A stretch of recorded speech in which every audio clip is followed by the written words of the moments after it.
Ça parle vélo, ça parle cyclisme. Le 505e épisode du Coup Tordu. Le Coup Tordu, je sais que vous êtes nombreux à nous découvrir en ce Tour de France 2026. Alors déjà, j'accueille tous les nouveaux. On accueille tous les nouveaux. Le Coup Tordu, c'est la 4e saison du Coup Tordu. Ici, on parle vélo, ici, on parle cyclisme. C'est extrêmement simple. C'est un podcast fait par des passionnés pour les passionnés. Dans le Coup Tordu, on fait des interviews et des previews. Le but de la preview, c'est de chercher à savoir qui sera le vainqueur et on va analyser tous ensemble la 18e étape du Tour de France 2026 qui va amener les coureurs du côté d'Orsières-Merlette. Je vous rappelle que le Coup Tordu, c'est disponible sur toutes les plateformes de podcast, la chaîne YouTube du Coup Tordu également, où vous êtes désormais plus de 4000 abonnés à la chaîne YouTube du Coup Tordu. Et donc pour la preview, la grande preview de cette 18e étape du Tour de France, le plus passionné des passionnés est dans la place, Monsieur Thibaut alias Latib. Comment tu vas, mon Thibaut ? Ça va très bien et je suis très content d'être ici en famille. Exactement, en famille, la grande famille, en mode Dream Team, en mode Reunited. Monsieur Enzo, alias Phoenix, comment tu vas, Enzo ? Ça va. J'ai réussi à réunir toute l'équipe de The Big Gear, là, donc c'est bon, on est tous là. T'as des deux garçons avec toi ? Non, c'est moi l'équipe. D'accord, ok. Je crois que les petits t'aidaient à faire des previews. D'accord. Non. D'accord, ok. Très bien, parfait. Donc on rappelle Enzo. On pensait avoir affaire à un tricycle, en fait, on a affaire à un monocycle. Ouais, c'est ça. Mais bon, je sens qu'il va y avoir du renfort dans les mois et dans les années qui viennent. Ça va arriver. Voilà, ça va faire de la preview en famille. Donc les amis, on se retrouve pour la grande preview de la 18e étape du Tour de France. Dans le Coup Tordu, on aime bien se projeter un petit peu vers l'avant. Juste avant, je vais quand même vous poser une petite question sur la 17e étape. Enzo, je vais te poser la question. Pour toi, Mats Pedersen a-t-il fait littéralement n'importe quoi ou pas ? Moi, je pense que la question se pose pas trop. Il a évidemment fait absolument n'importe quoi, et pas qu'une fois. Ouais. Je pense que toute son étape, c'est mauvais choix sur mauvais choix, et il a juste vraiment de la chance d'avoir des jambes d'enfoiré en ce moment, parce que sinon, ça commence déjà dans le col des Prés. T'as une grosse échappée qui sort. Il y a pas Philipsen devant, il y a pas Girmay. Tout se passe bien. Il a juste à laisser sortir. Ils ont même Simons qui est en feu. Et pour une raison qu'on comprend pas, Pedersen relance. L'erreur, elle est là. Oui. Non, il ramène le peloton. Pile poil à cet endroit-là. Il explose. Il bascule à 20 secondes. Derrière, au final, ça rentre, mais ça rentre avec Coy et Philipsen. Lui, il ressort. Il ramène Philipsen et Coy avec lui. Et du coup, le peloton roule plus et il se retrouve avec deux sprinters qui vont le faire chier, alors que il aurait pu juste laisser couler et repartir ce soir avec toujours 34 ou 37 points d'avance. Et au final, il a plus que 7 points d'avance sur le maillot vert. Voilà. Donc, la journée est clairement pas positive pour lui. Et encore une fois, il a vraiment beaucoup de chance d'avoir des jambes d'enfoiré. Il a fait n'importe quoi pour toi, Thibaut ? Il a très mal manœuvré. Ça te rappelle pas une étape du Giro 2019 où avec Arnaud Démarre et Pascal Ackermann. Un peu différent quand même. Un peu différent, mais dans l'idée, il y a un peu de ça, quoi. Ouais. Non, mais en fait, le truc, c'est juste que toutes les actions de Pedersen aujourd'hui, c'était très, très égoïste.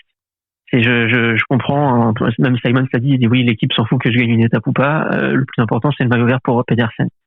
Mais si c'était le cas, Pedersen, il relance pas dans le col du Pré. Là, juste ce qu'il voulait, c'était faire son show. Donc, c'est très égoïste. Honnêtement, Simon, je pense qu'il doit l'avoir salement au travers de la gorge. Ouais. Après, faut quand même remettre en perspective, il avait 31 points d'avance sur Philipsen. Et certes, tu laisses filer là. Philipsen et lui auront peut-être du mal à inscrire des sprints intermédiaires, hormis demain, et encore, faut être optimiste. Du coup, en fait, tout jouait sur l'étape de Montmartre, où, au moindre incident, et avec un grand Philipsen, Pedersen peut perdre le maillot. Donc, il avait un moyen aussi, aujourd'hui, de le sécuriser, et de le sécuriser définitivement. Je pense que, vu les sprints intermédiaires qu'il va y avoir sur les 3 prochaines journées, et la situation de course au moment où il relance dans le col des Prés, non, honnêtement, pour moi, il n'y a pas d'excuse. Et surtout qu'au final, il a 7 points d'avance. Enfin, la situation est encore pire pour lui. Non, et puis tu vois les jambes qu'il a. Aujourd'hui, le coup part sans lui. Ok, tu tentes, tu vois que tu es en train de ramener du monde. Laisse tomber. Il te reste demain. Demain, les 11 bornes à 5%. Avec les jambes qu'il a, honnêtement, le mec, il les passe. Enfin, Ça peut. Je sais pas, mais ouais, non, mais ça va dépendre du début d'étape. Ça dépend du départ de l'étape. Mais je sais pas. Non, honnêtement, j'ai pas compris. Enfin, si, j'ai compris. Juste, il était complètement égoïste, c'est tout. Est-ce que, petite question, là, vous parliez sur l'étape des Champs-Élysées. L'année dernière, donc, on a vu, il pleuvait sur la rue Le Pic. Les organisateurs avaient verrouillé les temps. En gros, ceux qui avaient envie de faire l'étape, ils la faisaient. Ceux qui n'avaient pas envie, ils pouvaient tranquillement manger du saucisson à l'arrière, comme l'avait fait Jonas Vingegaard. Il y a des possibilités de pluie dimanche sur la région parisienne. Est-ce que si Sexas et Del Toro sont dans un mouchoir de poche pour la 3e place, et sachant que c'est quand même une étape dans laquelle on peut éventuellement refaire un petit retard, Thibaut, est-ce qu'à ton avis, les organisateurs verrouillent les temps ou non? Et est-ce que ça peut aussi dépendre de qui sera devant l'autre au moment où on va attaquer la rue Le Pic? Ça, c'est pas gravé dans le marbre que les temps vont être fixés dans les tours les derniers tours à Paris. C'est pas une règle, ils s'adaptent en fonction d'eux, quoi. Ouais, ils s'adaptent en fonction d'eux, mais ce sera décidé en amont. D'accord. Et s'il y a encore de l'enjeu sportif, tu penses qu'ils peuvent le verrouiller? S'il y a encore de l'enjeu sportif, je sais pas. Hein. T'en penses quoi, toi, Enzo? Moi, je pense que oui. Parce que l'enjeu sportif, il peut être à tous les niveaux dans le top 10, tu vois. Par contre, si tous les ans c'est pour figer les temps, enlever la côte de Montmartre, ça sert à rien. Voilà. Ouais, on est d'accord. On est d'accord que voilà, si les temps sont figés, qu'il y a encore de l'enjeu. Moi, je me rappelle une année, c'est Vinokourov sur la dernière étape. Il la gagne d'ailleurs. Hein. Il était 6e au classement général, ouais, et puis il va chercher la bonif et il était 6e, il passe 5e en allant. Est-ce que c'est pas le dernier mec alors quand le parcours était plat, évidemment, est-ce que c'est pas le dernier mec qui avait pas gagné en échappée, qui avait évité un sprint massif? Eddie Seigneur l'avait fait. Ouais, je crois que c'était. C'est possible. Je crois que c'est possible. Voilà, si on dit une connerie, vous nous corrigerez à l'écoute du podcast, à l'écoute du coup tordu. Thibaut, on va aussi parler d'une actualité vélo.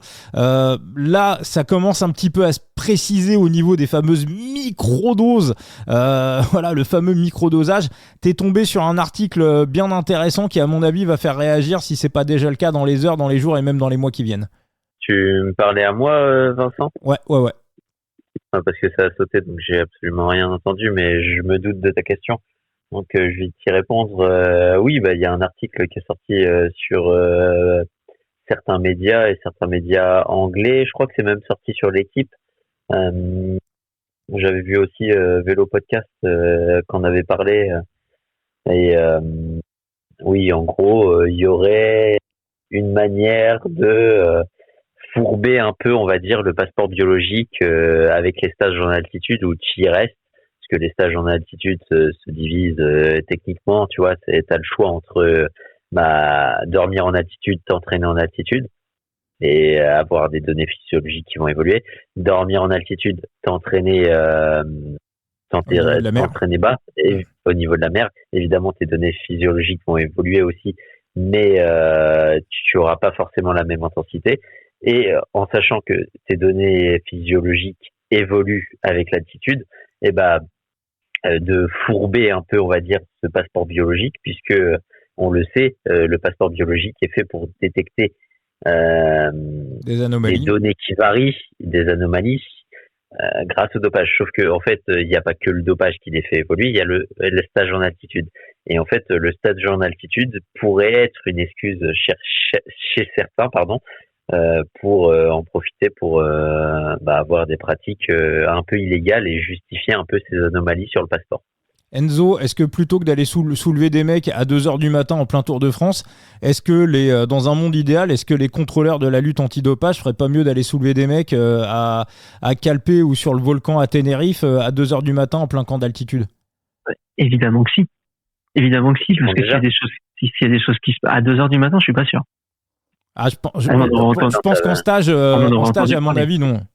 On en aurait entendu parler. Non, mais le truc, c'est que là, ok, c'est très bien de tester, de faire ce truc comme ça, mais on sait très bien que faire ça pendant le Tour de France, c'est profiter aussi un petit peu de toute l'attention médiatique. Et est-ce qu'on est encore sur le dopage à papa où le mec s'envoie des seringues en plein milieu entre la 12e et la 13e étape? Je sais pas. À moins qu'il soit toujours aussi con. Je pense pas. Non. Par contre, s'il y a des choses à chercher et à trouver, je pense effectivement que les stages en altitude, notamment en hiver et au printemps, là, si t'envoies des mecs à 2-3 heures du matin, à mon avis, tu peux trouver des choses intéressantes. Ou alors aller chercher le mec qui est parti s'entraîner tout seul au fin fond du Pérou, aussi, par exemple. Ouais. Un qui est parti s'entraîner au fin fond du Pérou. T'en penses quoi, toi, Thibaut ? Qu'est-ce que j'en pense ? J'en pense que de toute façon, à l'heure des microdosages, c'est un sujet qui est tellement complexe. Mais c'est intéressant. Ouais, il a coupé. Enfin, son micro le censure. Voilà, l'Omerta. Ah là, ouais, l'Omerta, exactement. Ouais, non, mais en attendant qu'ils reviennent. Non, mais c'est vrai que c'est compliqué, surtout que c'est genre apparemment de procédé qui fait que la fenêtre de détection est très très infime, entre 2 et 3 heures. C'est pour ça justement l'ITA a une dérogation pour aller tester Vingegaard et Pogačar en pleine nuit, parce que s'ils font leur, alors c'est du conditionnel. Pardon, S'ils le font tard dans la soirée, au moment où les contrôleurs n'ont techniquement plus le droit de passer, sauf autorisation d'un juge, et la fenêtre se referme entre 2h et 5h du matin, probablement. Donc c'est pour ça qu'ils sont allés en pleine nuit. Vas-y Thibaut, du coup j'ai donné un autre truc, mais oui, donc je te disais que t'as forcément des variations. C'était quoi déjà la question ? Je suis en train de tout perdre. Le microdosage. Ouais. Est-ce que c'est efficace pour toi le microdosage ? Parce qu'à l'époque, ceux qui ont lu le livre du regretté Philippe Gaumont, prisonnier du dopage, bon là on est au milieu des années 90, il explique grosso modo que sur des côtes de 3e et 4e catégorie, avant le PO il était tout le temps dernier. S'il y avait un peloton de 100 mecs, il était tout le temps dernier. Et dès qu'il a commencé à prendre de l'EPO, il volait en haut des 4e, des 3e catégories. Il raconte une étape du Tour de Vendée où il y avait 2-3 boss, 2-3 trucs. Il chasse tout seul derrière l'échappée pendant 40 km. Il fait le sprint, il gagne. Donc en gros, le PO, ça te transformait un âne en cheval. En cheval. Mais Philippe Gaumont était pas un âne, mais c'était pas un grimpeur, c'était plutôt un rouleur. Mais ce que je veux dire, c'est est-ce que le microdosage vraiment, alors on sait que voilà, là on n'est pas sur des gains marginaux, mais en gros, est-ce que ça vaut le coup d'aller, je sais pas, comme nous disait Eric Boyer, un palmarès ça rend pas heureux quoi. Donc est-ce que ça vaut le coup d'aller de toute façon, voilà, je veux pas dire que ça valait le coup avant, hein, ça vaut jamais le coup de se doper évidemment. Encore une fois, un palmarès ça rend pas heureux, mais le gain de ce microdosage, c'est quoi en fait ? J'en sais rien, je suis pas scientifique, mais s'il y en a qui se microdosent, c'est évidemment. Non, mais c'est évidemment pour pas se faire choper, et c'est pour avoir un bonus par rapport à la concurrence dans un sport qui est ultra concurrentiel où tout le monde est au millimètre. Forcément, avoir ce petit tatou dans ta poche, ça t'aide, et on le voit dans tous les sports. Certains se font choper, et c'est de plus en plus intelligent puisque c'est avec des microdoses, et les microdoses emportent quoi ? L'excuse suivant le produit de la contamination. Évidemment, ce sera beaucoup plus difficile de dire oui, je me suis fait contaminer par mon masseur avec des hormones de croissance qu'avec un produit à la con que tu peux retrouver dans une crème d'hiver. Totalement Thibaut. Mais on est rentré dans une nouvelle ère où justement ça va être compliqué de trouver les tricheurs, c'est compliqué d'aller les chercher parce que on est vraiment sur des produits où les mecs sont un peu plus malins au niveau du dosage comme au niveau du produit en fonction de la liste interdite, et tu auras toujours cette excuse de la contamination. Donc tu auras toujours après en balance l'aspect judiciaire où forcément certains vont être plus avantagés que d'autres et où les instances vont avoir du mal à faire condamner un sportif. Et justement, on voit dans d'autres sports où les condamnations du coup sont assez raccourcies le temps que l'affaire du judiciaire se mette en route et que malheureusement on abandonne un peu le projet. Moi j'ai été interloqué Enzo. Tu regardes il y a 10 ans, 10 ans, je sais plus combien exactement, mais Froome qui est contrôlé avec au salbutamol. Le mec, c'est juste que à cette époque, Sky avait des putains d'avocats et il s'en est sorti. Il a eu aucun problème. Il a pu prendre le départ de n'importe quelle course derrière. Si t'as l'argent, il y aura pas de problème, tu vois. À moins vraiment d'avoir tapé sur un sale produit. On n'était pas non plus sur des doses de cheval. C'était pas des produits qui étaient non plus Et le microdosage de PO ou d'hormones de croissance, ça va donner les mêmes résultats. Ça va être une légère variation. Ils vont dire, OK, là, c'est pas normal, c'est au-dessus, mais c'est infini. C'est microscopique au-dessus. Est-ce que c'est de la contamination? Est-ce que c'en est pas? Les mecs joueront toujours là-dessus maintenant. Qu'est-ce qu'on fait? On part du principe que de toute façon, ils sont potentiellement tous dopés et c'est à eux de prouver leur innocence? Ou on reste sur le principe de tant qu'il n'est pas prouvé qu'il est dopé, le mec, il est clean? Il y a le cas inverse. Le cas inverse, Enzo. Moi, j'étais très interloqué dans l'interview, excellente interview d'ailleurs, l'interview de l'année. Robin qui a interviewé Jérôme Pinault. Je le dis pour Winamax parce que c'est l'interview de l'année. Voilà, je le dis sur les réseaux sociaux, je l'assume. Robin nous a sorti vraiment un banger. L'interview de Chanel était parfaite. L'interview de Thomas Voeckler l'année dernière était très bien. Mais voilà, Robin, pour moi, c'est le mec en ce moment qui sort les meilleures interviews.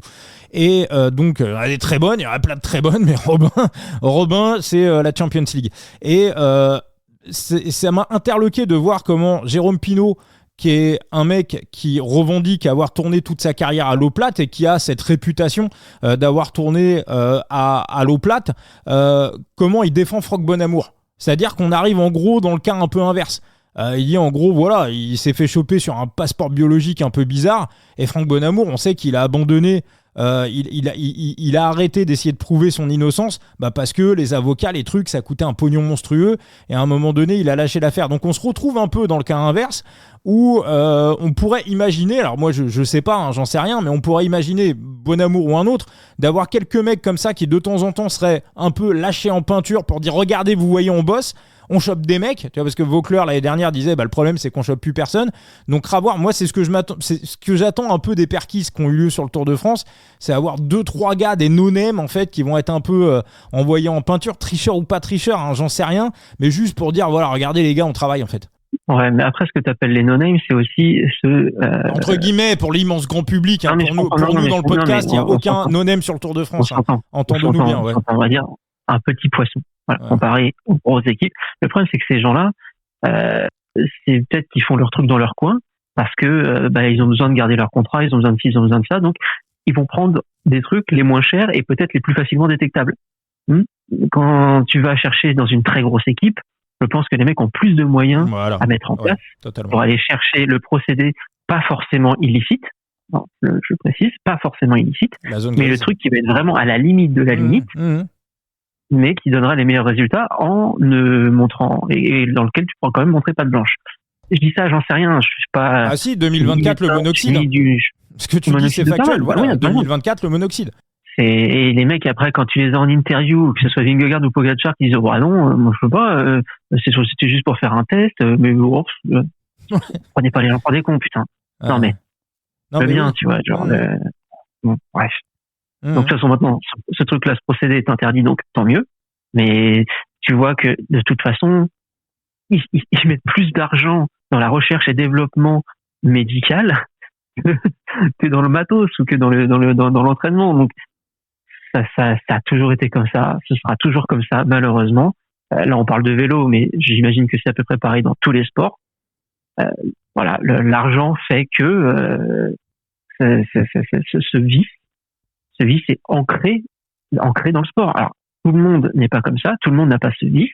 Pas que dans le sport, si on faisait des contrôles antidopage aux sorties des entreprises pour savoir les mecs qui prennent de la coke, tu vois, je veux dire, un vendeur, un commercial qui dort pas parce qu'il a pris de la coke et qui va enchaîner et qui va être taqué, il va vendre plus qu'un commercial qui... Bon, alors, j'incite personne à prendre de la coke, mais potentiellement, tu peux aussi avoir des artifices illégaux pour, tu vois, dans n'importe quel travail, pour être meilleur que ton concurrent. Et ça, par contre, c'est complètement c'est autorisé, non, c'est interdit, mais il n'y a pas un contrôleur qui va venir, tu vois, te choper pour concurrence déloyale, quoi. Non, mais ok, mais là, on reste sur le sujet du sport, parce que c'est le principe du podcast, mais oui. Donc non, c'est un peu, c'est très bien qu'ils fassent des contrôles. Le fait de profiter du Tour de France pour le truc médiatique, c'est bien parce que je pense que ça fait quand même un peu flipper certaines équipes. C'est moins bien parce que du coup, ça ramène tous les gens qui regardent jamais du vélo. Tu vois, tiens, regarde encore un scandale. Alors qu'il n'y a pas de scandale. C'est-à-dire, à part Pogacar et Vingegaard qui sont contrôlés en pleine nuit, les autres contrôles, c'est des contrôles tout à fait banals. Genre, être contrôlé en soirée ou le matin après 7h du matin, ça arrive tout le temps, partout. Genre, il n'y a aucun souci. Et ça arrive sur toutes les courses et ça arrive dans tous les sports. Mais en fait, le fait que les deux principaux coureurs étaient contrôlés en pleine nuit, ça a fait du bruit. Du coup, derrière, on s'est senti devoir de dire, mais regardez, les autres aussi sont contrôlés. Oui, enfin, comme Ah oui. tous les 10 premiers à l'arrivée d'une étape pissent dans un bocal. Ah Et oui, on n'en non. fait pas un cinéma. C'est surtout ouais, qu'à moi- l'origine, avant même ça, on a oublié de préciser que avant que ces deux coureurs-là se fassent contrôler et le disent à la presse, d'autres coureurs se sont fait contrôler quelques jours avant, en pleine En pleine nuit. nuit. Ouais. Mais le problème, en Alors, fait, eux, ils c'est l'ont qu'en pas fait, dit, par contre. mais ils l'ont pas dit. Ils l'ont pas dit parce que les contrôleurs, techniquement, te précisent dans ce type de situation. C'est pour ça qu'en fait, c'est le premier gros retentissement médiatique sur ces types de contrôles. Il y en a pas tant que ça, puisque ça reste un contrôle exceptionnel au vu des justificatifs à apporter dessus, puisqu'il faut des indices graves et concordants que soit l'athlète a triché, soit va tricher. Après, on mettra le curseur où on veut sur les indices graves ou concordants. C'est justement au juge des libertés et des peines de juger comme quoi les motivations sont suffisamment sérieuses et nécessaires pour permettre ce type d'atteinte aux droits des sportifs. Mais en général, les contrôleurs, justement, c'est ce que j'avais lu, essayent de le préciser, que ces contrôles soient discrets, puisque la lettre du texte de l'exception est quand même assez forte et induit indubitablement en présomption chez les suiveurs de culpabilité, alors que le coureur reste toujours présumé innocent jusqu'à preuve du contraire. Donc forcément, le fait que les deux coureurs s'emballent et s'empressent de le dire à la presse, forcément c'est emmerdant pour les instances aussi. Ouais, après, je pense que ça a été fait exprès, que les deux sortent comme ça. C'est histoire de mettre un petit peu la pression. Ils savaient très bien ce que ça allait engendrer. Derrière, ça va pas louper. Comme... Le lendemain, t'as le CPA qui publie un communiqué qui les défend, ce qui est son rôle vu que c'est le syndicat des coureurs. Mais tu peux défendre les coureurs sans pour autant taper sur les contrôles antidopage en disant il faudrait peut-être revoir les règles. Revoir les règles de quoi? Revoir les règles de quoi? Ils chopent personne de toute façon. Si tu restes à faire les mêmes contrôles, les mêmes choses tout le temps, c'est le principe de la folie. Refaire les mêmes choses encore et encore en espérant que le résultat change. Non, à un moment, non mais ouais, à un moment genre, il faut aller à autre chose. Alors oui, contrôler entre 23h et 5h du matin, c'est pas humain, c'est pas ci, c'est pas ça. Ok, enfin c'est pour ça que c'est une exception. Et maintenant, s'ils ont vraiment des soupçons avérés et des choses, des éléments concrets, ils cherchent. S'ils trouvent, tant mieux. S'ils trouvent pas, de toute façon, ça n'empêchera pas les gens de penser que Vingegaard et Pogačar sont chargés. Ça fait 5 ans que c'est comme ça changera pas. Quel que soit le résultat des analyses, quel que soit le résultat de l'enquête, s'il y a enquête. Voilà. Donc bon. Eh ben on est bien d'accord, les amis. On bascule sur la preview de la 18e étape ? Allez, Enzo, je te laisse la main sur le parcours. J'ai lu déjà ta preview sur le site The Big Gear. Et donc, tu vas nous raconter un petit peu ce qui attend les coureurs sur cette 18e étape du Tour de France qui va amener les coureurs du côté d'Orsières-Merlette. Moi, en attendant, je vais aller voir sur le site The Big Gear puisque j'ai absolument pas taffé mon sujet. Voilà. Mais j'ai pas publié, je sais pas ce que t'as lu. Si, attends, t'as publié sur... attends. Pas. Mais si, attends. J'ai fait une fausse manip. Non, attends, Enzo, je te jure, j'ai vu ta preview pour Orsières-Merlette. Je l'ai même retweeté. Non, c'est la mienne, c'est Vélo Futé. Ah oui, d'accord, ok. D'accord. Ah oui, d'accord. Ok. Alors voilà, d'accord, c'est la tienne que j'ai retweetée. D'accord, j'ai fait une sieste après-midi, j'ai retweeté, je me dis bon d'accord, ok, c'est ok, Vélo Futé. Bon, très bien. Et Enzo, donc je te laisse la main pour cette 18e étape. Yes. Alors du coup, 185 km entre Voiron et Orsières-Merlette, avec un tout petit peu moins de 4000 mètres de dénivelé positif. Une belle côte après 25 bornes de course pour permettre à une échappée de costauds baroudeurs grimpeurs de sortir. 11 km 5 à 5,5% de moyenne. Normalement, ça devrait batailler au départ, mais les jambes devraient parler. Une fois que ce sera sorti, personnellement, je pense que ça ira au bout. Alors, en fonction, bien sûr, de qui sera présent dans l'échappée. Mais Visma a perdu Vingegaard, donc aucun intérêt à rouler parce que eux, ils voudront prendre l'échappée pour jouer l'étape. UAE semble quand même pas mal affaibli entre McNulty qui s'est pris une boîte avant le chrono, Yates qui se retrouve avec une gastroentérite.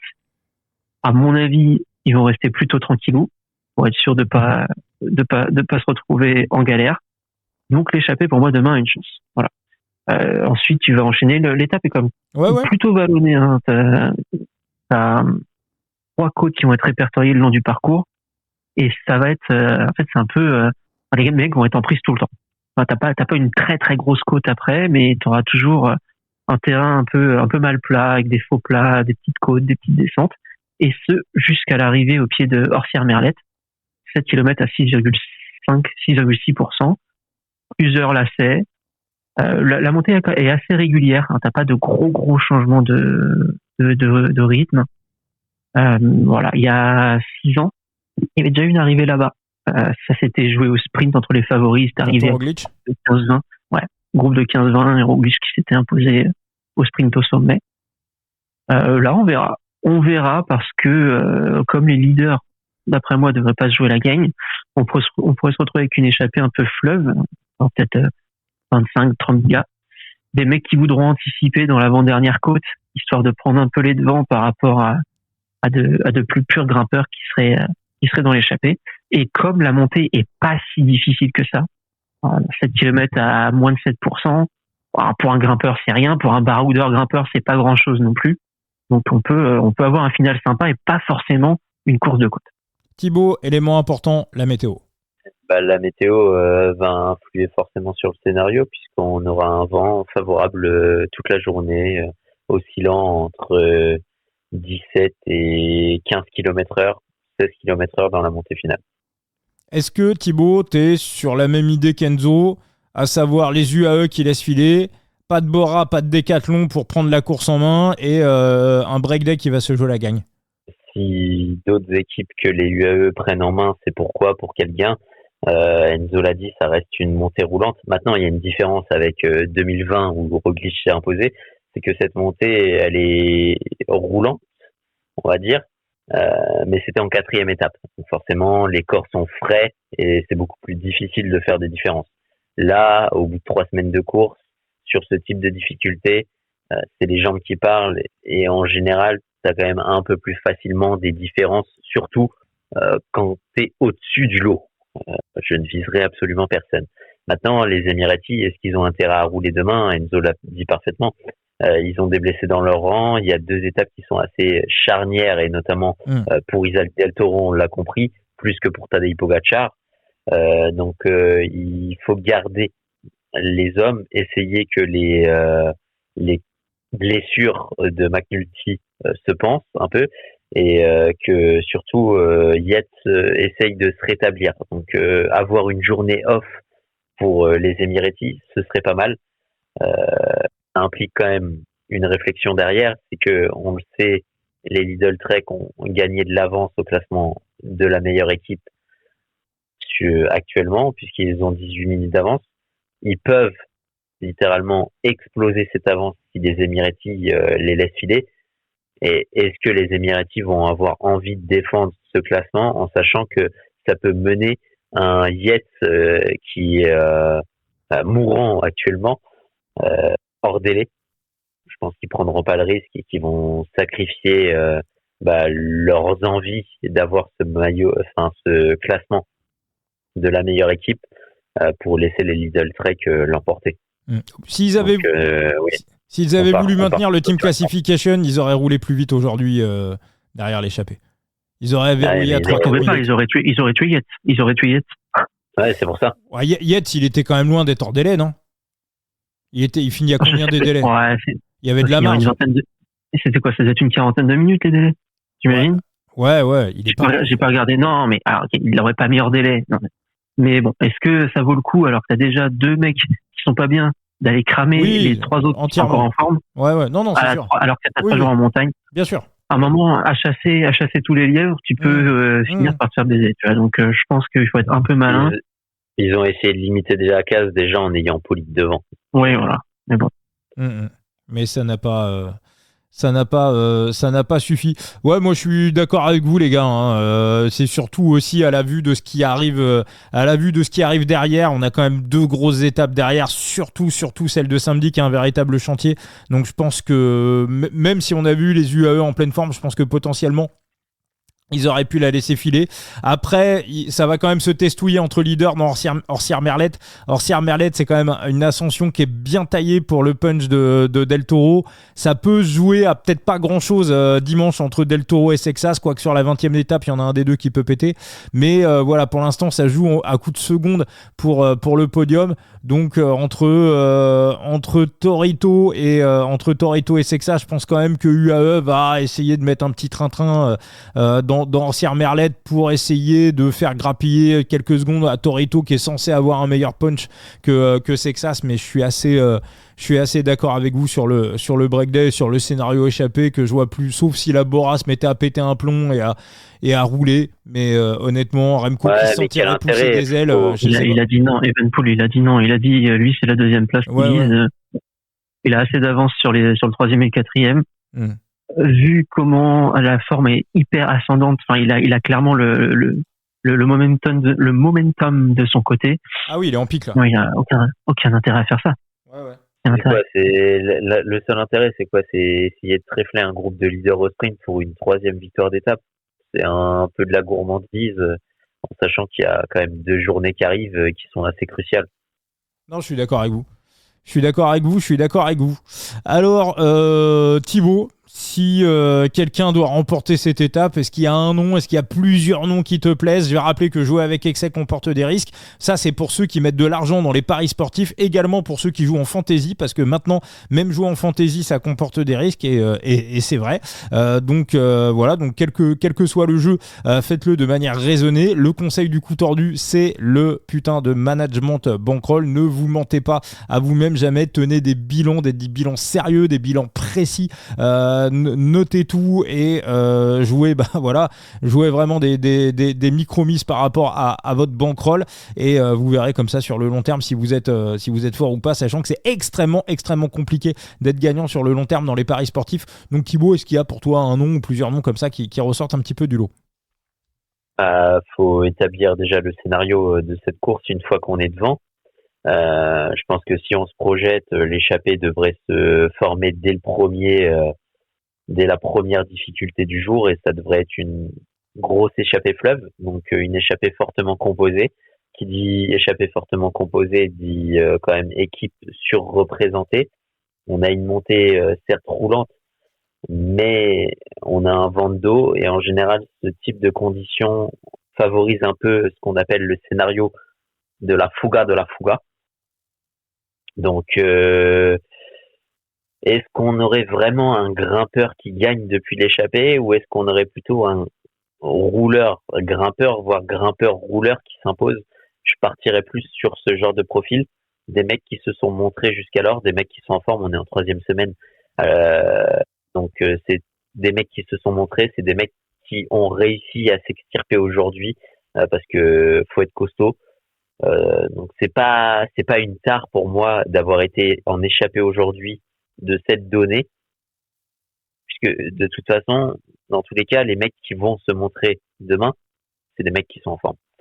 Et à ce compte-là, quand je pars sur ce type de scénario, ce type de profil, je vois quand même 2 mecs qui se sont montrés jusqu'à présent, un mec qui s'est imposé, un autre qui s'est très bien montré et qui a montré qu'il pouvait très bien grimper. Je partirais sur 2 profils, et pour moi la victoire, elle se joue dans ma tête entre Quinn Simmons et Mauro Schmid. Mauro Schmid, on est sur un effort, tu l'as dit et répété sur les précédents podcasts, de moins de 20 minutes, on est sur un effort de 17 minutes. Il les a travaillés, c'est une montée qui est roulante, qui est dans ses cordes. L'autre jour, c'est pareil, du côté du plateau de Solaison, un peu comme Quinn Simmons, il a anticipé, il a essayé. Ça apparaît ici sur une montée qui avait des pourcentages plus difficiles, où il pouvait moins bien s'exprimer, qui était beaucoup plus longue. Mais là, Quinn Simmons, derrière lui, a montré quand même toute sa forme et toute sa classe. C'est 2 mecs qui, au pire, s'ils arrivent avec un mec sur le sommet, ont quand même un petit kick pour aller s'imposer. Donc, pour moi, ils ont à la fois la malice, le moteur et les jambes pour aller s'imposer. Enzo, pour toi, on peut partir, si on prend le classement général, à partir de où on va avoir un bon de sortie? Alors ça dépend de qui on parle. Pidcock, il ressort? est-ce que Pidcock ressort? Attends, laisse-moi juste regarder les écarts. Pas forcément, parce que là, il est un peu trop proche de Martinez et de Scielmose. Martinez, je suis pas sûr. En vrai, si Pidcock sort, Martinez suit.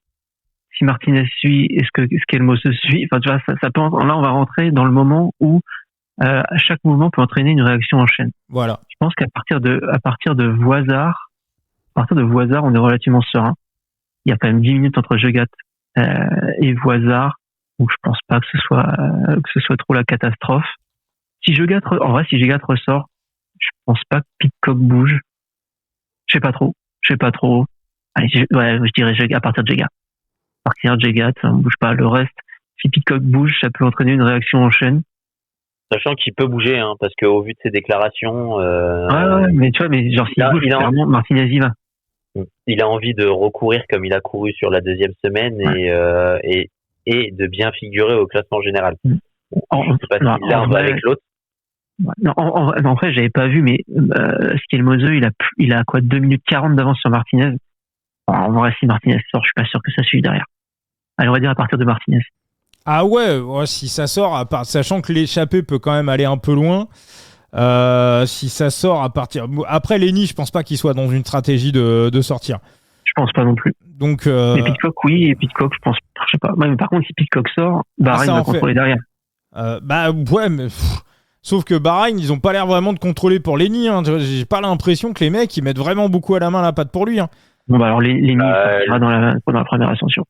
Ouais, mais l'autre fois, ils se sont mis à rouler pour que Pidcock ait pas trop d'avance au classement général pour eux. Donc, et puis là, on est vraiment dans le moment où les mecs vont défendre bec et ongle. Ils vont défendre leur place. Ah, ouais. Oui, parce que le top 10, c'est des grosses primes à l'arrivée à Paris. Il y a des grosses différences quand plus tu descends d'une place, plus tu as des grosses différences de monétisation. Tu cites Lidl, tu vois, mais imaginons qu'un Pidcock va à l'avant, il a quasiment 5 minutes d'avance sur Paul Sexas. À un moment, l'échappée, les Emiratis diraient pas non à ce qu'elle file et à ce qu'elle prenne du temps, quitte à ce que ce soit 10 minutes, hein, au vu de l'état de Yates et sur une journée à 3900 mètres de dénivelé positif. Donc là, ça forcerait aussi potentiellement les décathlons à rouler. Hein.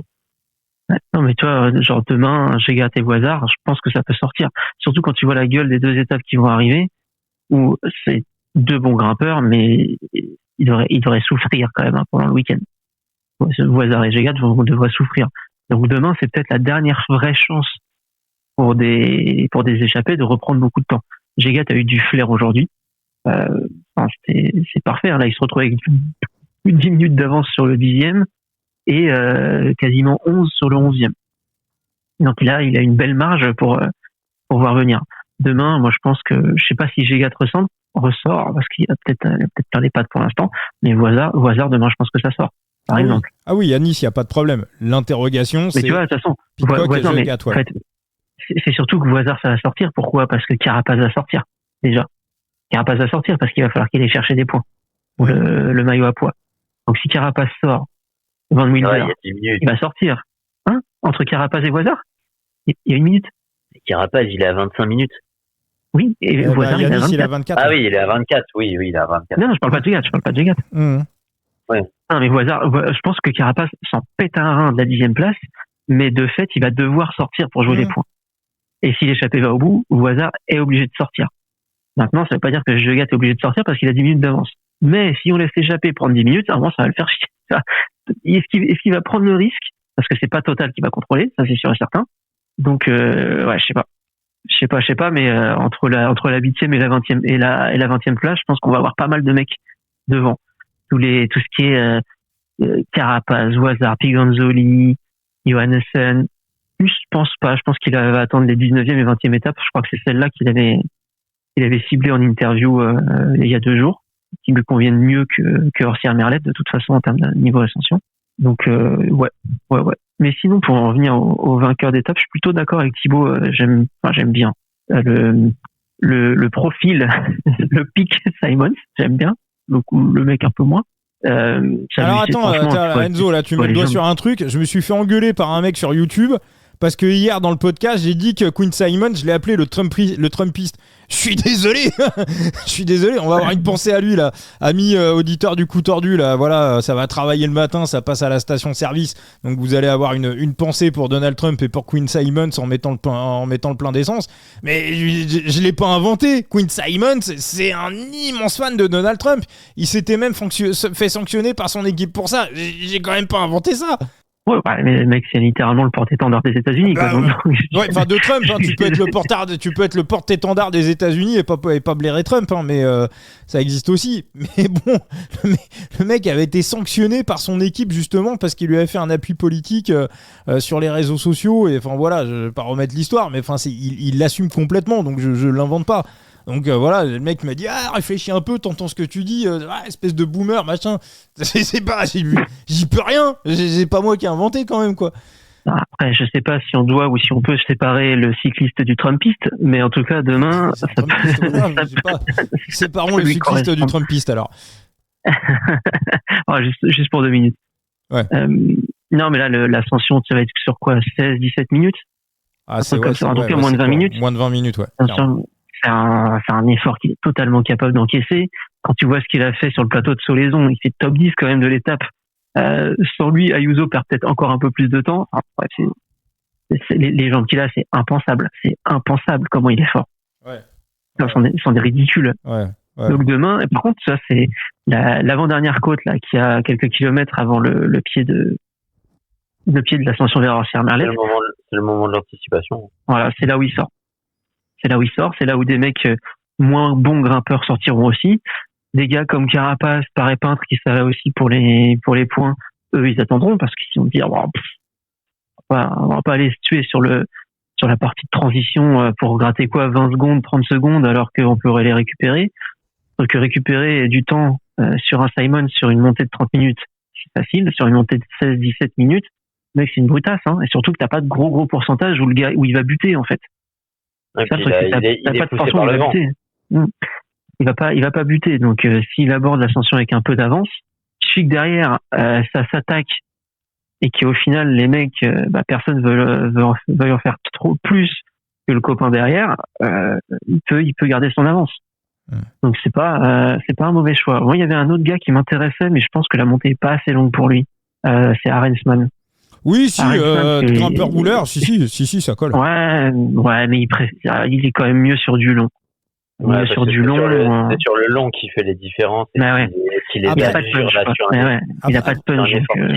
C'est court, c'est compliqué. Hein. Après, il y a quand même un truc qu'il ne faut pas négliger sur cette étape, c'est que vous réduisez l'arrivée à une ascension de 16-17 minutes qui est assez roulante, mais on a 4000 de dénivelé sur l'étape. Donc ça veut dire que déjà pour la prise d'échappée et sur le reste de l'état où t'es tout le temps en prise, c'est tout le temps mal plat, vraiment les mecs vont piocher et je pense qu'on va avoir un gros niveau de fatigue au pied d'Orsières-Merlette et c'est pour ça que moi je vois plutôt un mec triompher seul et je vais quand même, je m'orienterai quand même sur des profils un peu plus grimpeurs que Quinn Simons. C'est possible que je minimise aussi la difficulté de l'étape perso. Et que après, dans ton scénario là, c'est que t'anticipes quand même une arrivée groupée au pied d'Orsières-Merlette, donc une équipe qui aura verrouillé pour son grimpeur. Oui, j'exclus un peu le scénario d'anticipation. Honnêtement, dans ton scénario, sur les profils que tu vois, imaginons les profils qu'on a cités avec Enzo prennent de l'avance. Tu les vois les rattraper? Ah bah après s'ils arrivent avec 1 minute au pied d'Orsières-Merlette, non, effectivement sur un scénario d'anticipation ça t'as mais même à la rigueur Pipo Ganna qui arrivera au pied d'Orsières-Merlette avec 2 minutes d'avance, on l'a déjà vu sur une ascension sur le Djebel Alfet. Il est cuitos. Je vais pas te faire rêver alors Enzo, mais mais bon, je veux dire sur le Djebel Alfet sur le tour des non, c'était sur le gros là, celui qui est roulant là qu'ils ont pas fait cette année. L'UAE Tour. Djebel Jaïs, exactement. Enzo sur le Djebel Jaïs, il a déjà fait des top 10, des top 12. Tu vois, c'est très roulant, on est sur des pourcentages un peu, c'est plus long qu'Orsières-Merlette en plus. Donc d'accord, je vais donner les cotes. Mauro Schmidt à 26, Quinn Simons à 15, Enzo Thymen Arensman à 15. Il y a un autre nom qui te plaît ou Enzo dans l'histoire? Mais Johannessen. Tobias Allan Johannessen à 13. Ouais. Et lui, niveau punch, par contre, ça, je pense que la montée lui convient très bien, ouais. et qu'il est en forme. Et surtout, s'il y a un grimpeur qui serait capable d'accompagner les mecs Steve Simons, bah c'est lui. Il a un putain de flair. Il a un putain de flair pour les échapper, ce mec. Moi, je vais partir sur classique. Je vais partir sur Richard Carapaz. Parce que pour moi, c'est sur un scénario échappé, pour moi, c'est le plus fort avec les 4000 de dénivelé. Puis en plus, il a aussi son sprint légendaire. Donc la cote à 5 et le 0,15% de bankroll. On va partir sur la victoire de Richie. Moi, je vais vous donner les deux autres noms qui me plaisent en top 3. Yanis Voisard. Je suis d'accord que ça va sortir.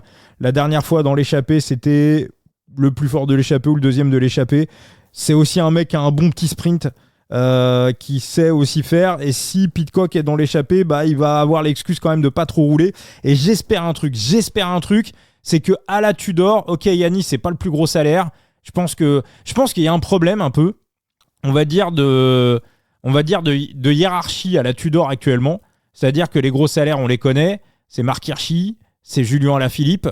À un degré moindre, je pense Mika Storer, qui a fait un bon Giro, lui sa saison est réussie, mais sur le Tour de France pour l'instant il n'a pas fait grand chose, mais je pense aussi comme l'année dernière il avait bien fini le Tour, donc j'exclus pas qu'on ait du grand Mika Storer d'ici à ce week-end, mais clairement Yanis, top 10 du Tour de France à 4 étapes de l'arrivée, faut arrêter de le prendre pour le petit gentil Yanis, le petit équipier timide, on l'avait vu en interview dans le podcast, on sentait qu'il était gentil, poli, le taulier c'est lui quoi. Donc ça veut dire que le mec qui a les résultats actuellement sur ce Tour de France à la Tudor, c'est lui. Donc Alaphilippe, Hirschi, même Storer et tous les gars autour, on peut se regarder dans les yeux et se dire bon les gars, maintenant le mec qui marche le mieux dans l'équipe c'est lui, là à l'heure qu'il est c'est Yanis Voisard, ok il prend peut-être le 5e ou le 10e du salaire d'Hirschi, mais en attendant c'est lui qui marche le mieux, il est à 10 minutes du 9e donc il peut avoir le bon de sortie, donc on le place dans l'échappée, on roule pour lui, on essaye d'aller chercher l'étape avec Yanis. Tu vois, que Hirschi, qui a rien fait depuis des mois et des mois, qui fait rien sur ce Tour de France, voilà, qui se disent, ok, voilà, le petit gars qui était, parce que Voisard, c'était un peu, tu vois, Hirschi l'a toujours dominé, mais là, on voit clairement, en tout cas, là maintenant, que ça s'inverse. Donc j'espère vraiment que on va pas à la Tudor jouer simplement la hiérarchie des gros salaires et qu'on va jouer la logique sportive à l'heure qu'il est et qu'on va jouer pour Yanis Voisard. Donc Yanis, le top 3 qui est à 15, qui me plaît, 0,03% de bankroll. Et le dernier mec qui m'intéresse, c'est l'animal, c'est Pablo Castrillo qui tient une forme, mais laisse tomber quoi. Alors il va falloir qu'il court un peu dans le bon timing, dans le bon tempo, mais un top 3 à 13 aussi, 0,03% de bankroll. L'animal, c'est aussi un peu sur ses profils qu'on l'avait. Alors c'est vrai qu'il avait gagné une étape vraiment dure en Espagne avec des pourcentages à 20%, mais l'animal, c'est aussi sur ce type de pourcentage qu'il est plutôt performant.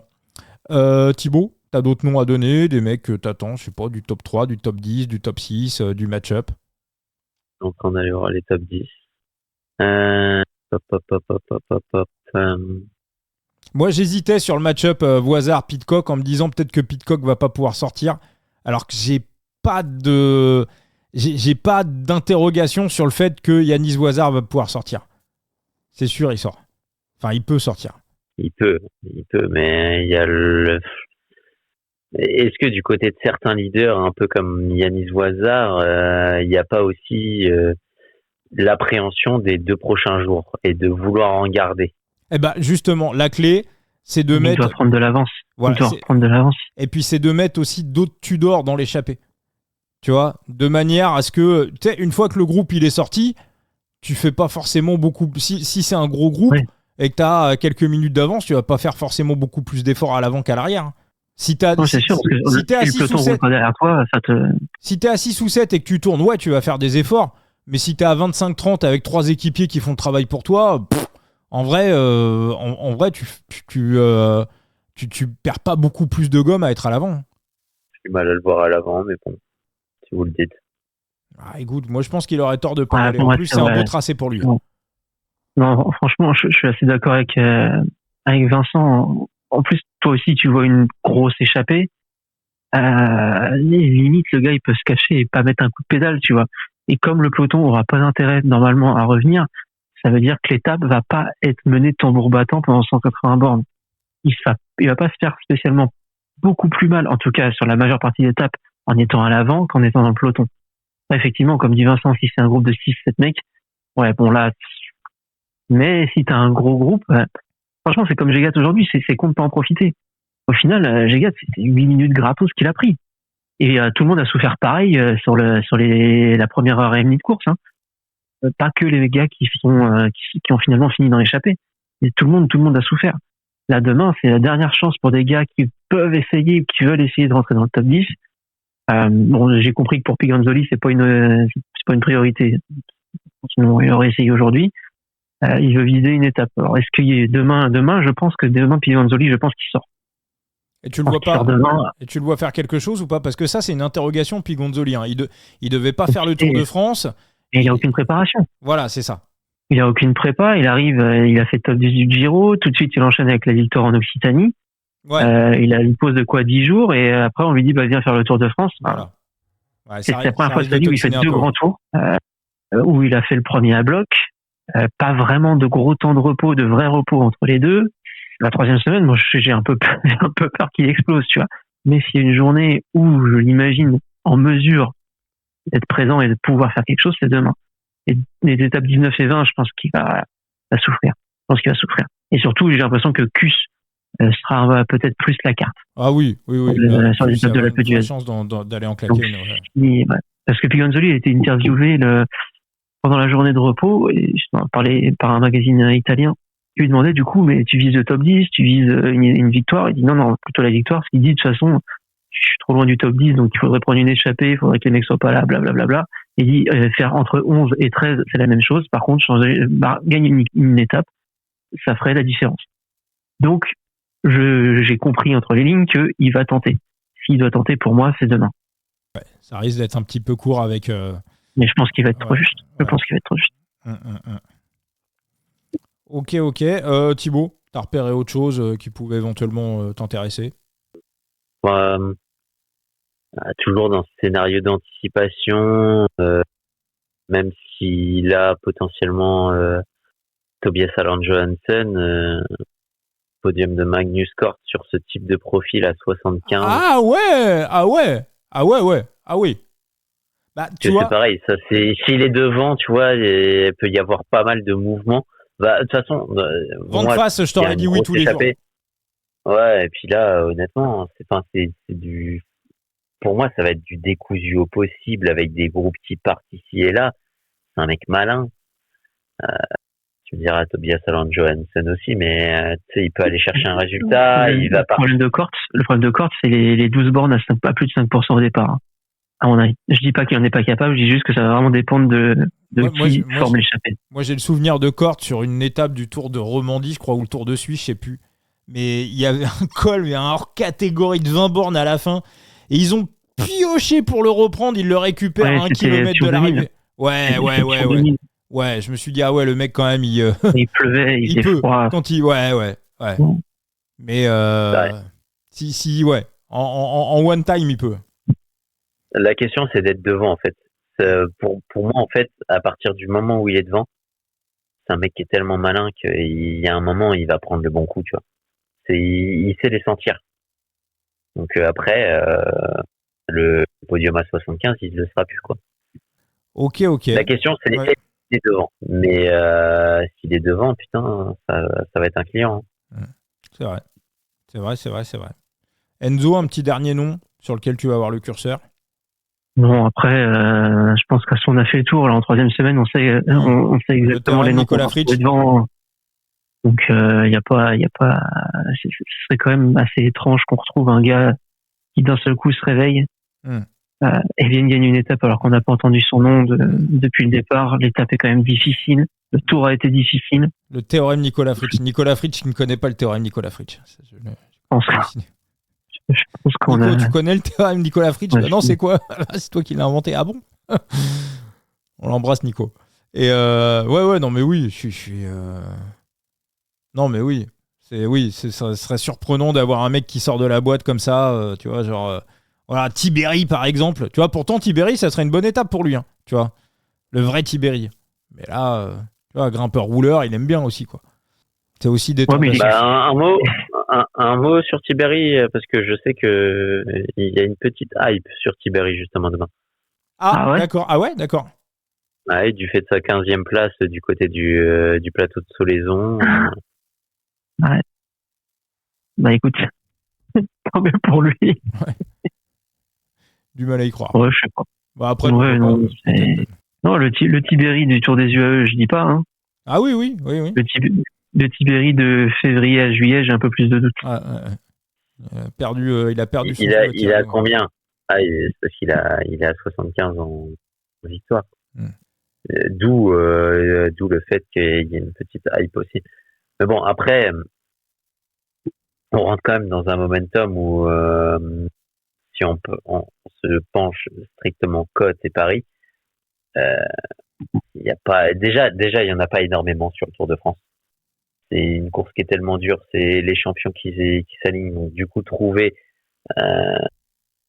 on va dire le pari où tu vas rentrer une cote à 3 chiffres en termes de vainqueurs, c'est compliqué. Et plus on avance, plus les cotes elles sont ramassées parce que il y a plus de surprise, quoi. Ah oui, non, oui, c'est ça, oui. De toute façon, plus on avance dans un grand tour ou plus on avance dans un tour d'une semaine, moins il y a de value.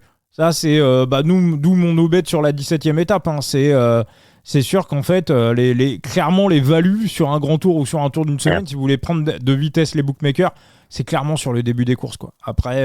Mais regarde, avant le Tour de France, est-ce que sur cette étape, tu places Queen Simon, 3e favori des bookmakers? Mais never. Mais là, au vu de ce qu'on a vu du Tour de France, il apparaît évident que c'est un favori et que s'il est devant, il va être redoutable. Il va falloir s'en débarrasser. Ah oui. Eh ben écoutez les gars, est-ce que ça justifie d'y aller? Est-ce que la cote, elle en est pour autant value? Là, c'est beaucoup plus compliqué. Ah mais c'est sûr qu'on prend la même en début de Tour de France, Queen Simon, il sera 60, hein. C'est évident, quoi. 60, je pense que t'es gentil. Hein. Ouais, même plus, ouais. Même plus. Bon les gars, je pense qu'on s'est fait un bon petit coup tordu. Qu'est-ce que vous en pensez?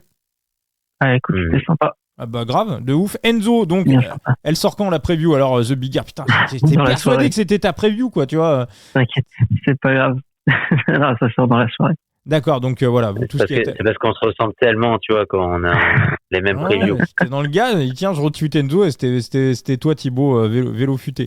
Donc The Big Gear, allez mater les previews d'Enzo, je pense qu'au moment où l'épisode sort, la preview sera prête. Et Thibaut, donc sur vélo futé, évidemment. Exactement, comme toujours. Et puis ce sera peut-être pas fini parce que je pense que je vais sérieusement me chauffer pour faire le Tour de France féminin. Ah oui, on le fait en podcast, le Tour féminin cette année, Thibaut.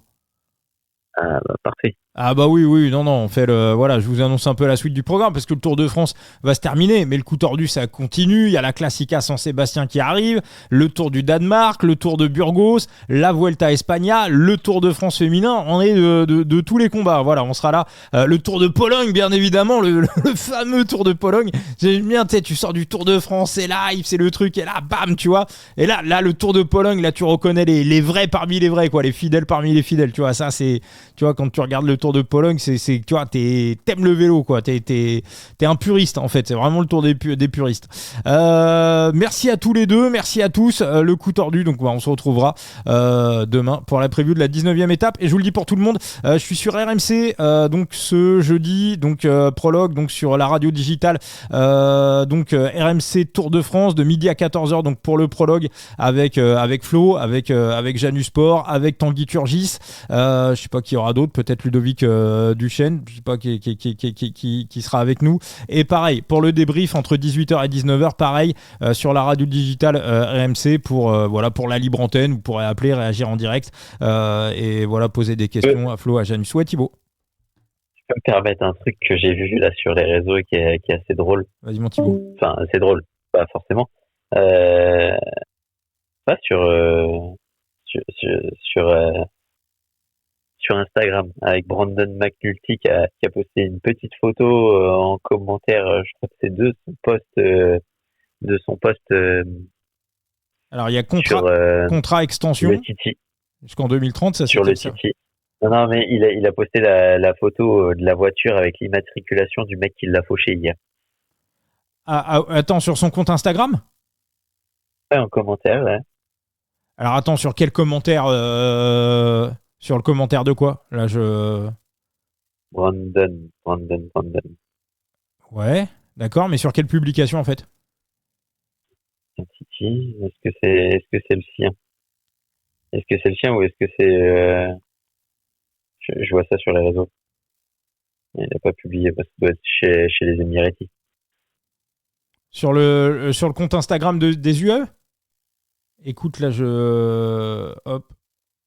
Je vais te la trouver. Moi, je vois rien. Je vais te la trouver, mais je vais t'envoyer le tweet. D'accord, mais c'est pas un fake. Non. Brandon McNulty désigne l'homme qui l'a attaqué alors qu'il se rendait au TT. D'accord, il envoie la plaque d'immatriculation. Ok, Brandon McNulty. Ok, mais alors ça, tu peux pas poster une photo en commentaire sur c'est pas sur Facebook, ça, plutôt ? Non, ça c'est sur Insta, ça. D'accord, ok. Alors c'est bien Brandon McNulty qui publie la photo du mec, de la voiture du mec avec qui il s'est embrouillé, mais effectivement, je vois pas du tout sur quelle publication il a été mettre ça, en fait. D'accord, c'est bien le Brandon. Ouais. Ouais, c'est Gross Shartner. Ah d'accord, ok, sur le compte de Gross Shartner. Ok. Ça marche. Bon, on a trouvé la source alors. Ça va faire des émules, ça. Exactement. Bah oui, parce qu'en plus, il peut. Si le mec... C'est con, hein, parce que si le mec porte plainte contre lui, c'est lui qui perd. Enfin, ça, c'est, tu vois, alors que c'est l'autre qui a fait de la merde. Enfin, bref. Ouais. Merci beaucoup, Thibaut. Allez. Et à très vite pour un nouveau coup tordu. Allez, ciao les amis. Ciao.